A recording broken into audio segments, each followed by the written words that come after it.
3 years ago, I went to therapy because I felt guilty. All these people were in love with me and I was not in love with them. I swear to you, this is all true, what I'm about to tell you here. One time I had this guy offer me a literal mention for me to marry him and we weren't even together. And I was like, why do you want to marry me? He said, I don't know. There's something about you. I'm completely in love with you. I would give you anything and everything and I want to marry you. Of course I said no, but now I'm engaged to the love of my life. But the thing is, I've always had these things happening to me and I never thought I was anything special. I had no idea what was happening. So I wanted to understand if it was me doing something to lead these people on, even though I knew I was not doing anything. I still wanted to double check just to make sure I was not actually guilty because I was not actually at fault for these people to be obsessed with me, especially because I thought they had no reason to be. And then yesterday, my friend said, hey Mila, why don't you make a video about this? I think people would like to know how you did it. And I said, I don't want to do it because I don't want to sound pretentious and I don't want to sound like a narcissistic person because I'm not that. But at the risk of sounding pretentious, I will still share with you how you can make someone obsessed with you if that's what you want. When I was looking back and I was thinking why these people were in love with me, there were two things that came to my mind after therapy, right? I needed help to see those things. The first one is that I am very confident. I'm a very confident person in general. Of course I get scared, of course I get anxious, but I'm confident in myself that everything works out for me. So that makes me more authentic because confidence and authenticity, they are besties. Because if you're confident in yourself, then you can definitely be authentic because you're not scared of what someone is going to think, of someone's going to feel, or so I trust myself enough that I am authentic, and then people would feel like I could give them something, I could teach them something just because of who I am and how I was presenting myself. The second thing I noticed is that I was very interested in understanding them. I was very interested. I would ask questions, I would try to add something to what they were telling me. I was genuinely interested in getting to know someone just because I wanted to learn from them. So sometimes they fell in love with their mirror, right? They're like, oh my God, this person is so interested in me.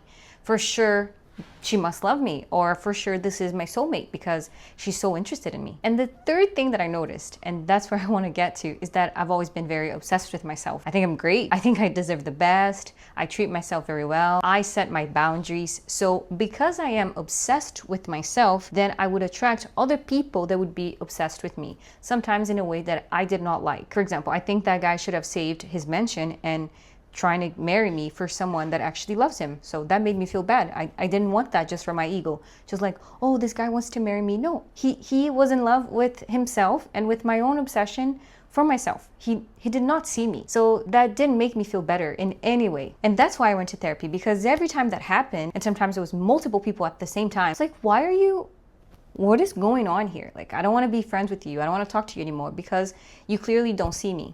So sometimes I would tell my therapist, I'd say, her name was Tammy, I'd say, Tammy, but I don't know what's going on. I don't know what I'm doing. She said, you're not doing anything. This isn't your fault. But that was a pain. I was actually feeling sorry because I thought those people should have saved their love for someone that they genuinely loved, which wasn't me. They were just infatuated by me. And of course, when I tell them that, they'd be extremely offended. They'd say, you don't know me, how can you say my love isn't real, and all that stuff. So I apologized. I said, you're right, I'm sorry. So now I'm just sharing this with you here. But you know what I mean? If you're confident, authentic, and obsessed with yourself, this is just going to be a consequence of your life. People are naturally going to be drawn to you.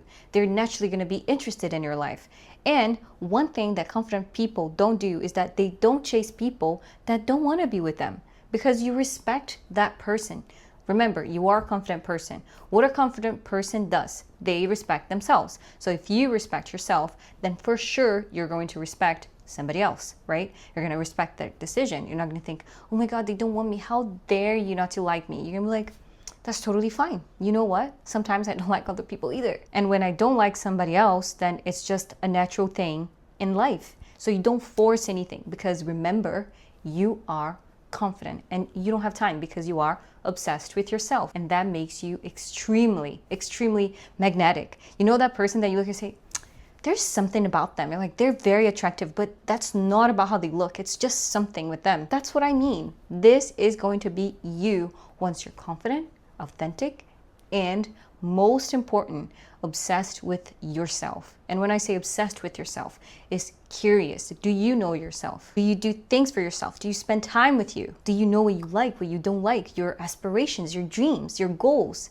Do you have that in you? Are you excited about this life that you're building? Are you excited about your own future with you? And what I mean by that is, are you excited to see your transformation in 2 years? Are you excited to change your hair? Are you excited to try something new? Are you excited to go and explore life? Or are you just thinking something magical is going to come and save you? Because people can feel that energy. They feel the desperation. No one that is desperate can be magnetic. That's just not a thing. It doesn't happen. And then you might think, how do I become someone that is not desperate? You start by self-confidence. You start by choosing a life you don't want to run away from. I actually made a video about this. I'm gonna leave here or here. You start by building this life, being confident in yourself, setting small, tiny goals, and don't try to make anyone fall in love with you. It is going to happen naturally. You're not forcing anybody. And usually when we fall in love with someone, we fall in love with their authenticity.